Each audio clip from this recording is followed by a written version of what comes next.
So, paano ba natin palagaan ang isang babae?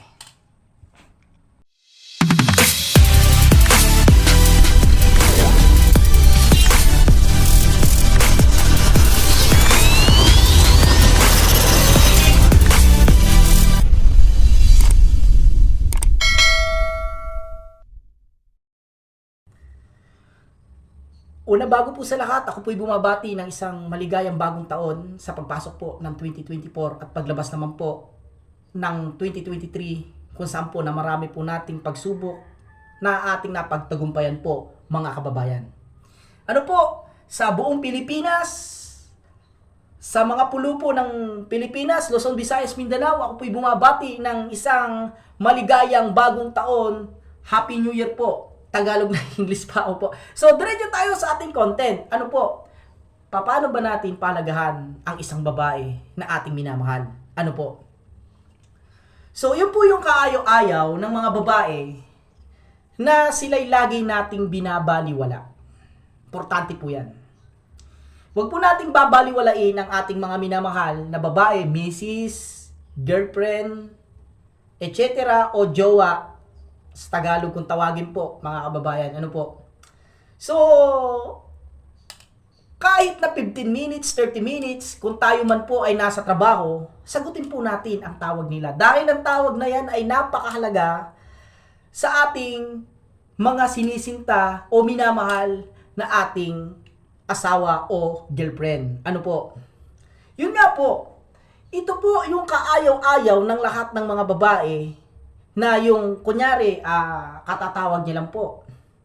Tapos, sasagutin mo yung phone. Sasabihin mo, ay, be, han, or mahal, sweet, o sweetie pie. May lang tumawag, may ginagawa ko eh. So, yun po, diyan banas na banas ang mga babae kapag ka ganun po ang ginagawa nating mga kalalakihan. Ano po? Hindi po dapat nating gawin yun. So, 15 minutes or 30 minutes, matagal na po yan. Ano po? Yung i-entertainin mo, yung taong mahal mo, para sa kanila, napaka magandang bagay po yun. Napakasarap sa kanilang damdamin, napakasarap sa kanilang kalooban, na ang kanilang tawag ay sasagutin ng boyfriend po nila. Ano po? Kung sakasakali man po, kung talagang napaka-importante ng trabaho mo, sabi mo, mahal, mamaya, sige, sa pangalawang tawag mo, mag-uusap po tayo ng matagal. Ano? Pero kung tumawag na naman siya, gano'n na naman, magbibisit talaga, magagalit talaga. Kasi ang iisipin ng babae niyan, ganito, baka yung boyfriend ko, baka meron ng iba, baka meron ng ibang napupusuan, wala na ako sa puso niya. Ano po?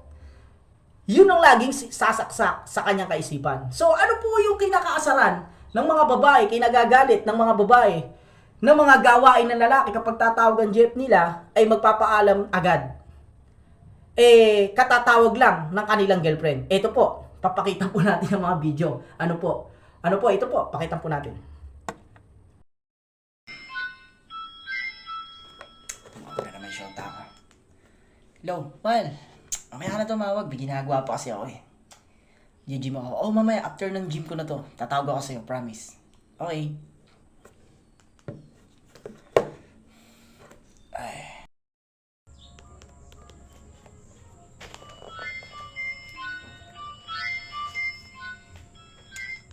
Hello, mahal.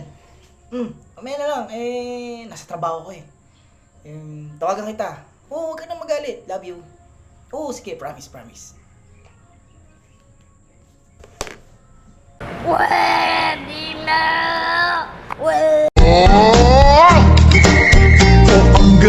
Ang galing! Ang galing! Sana all. Yung po nagiging diferensya po ng mga lalaki.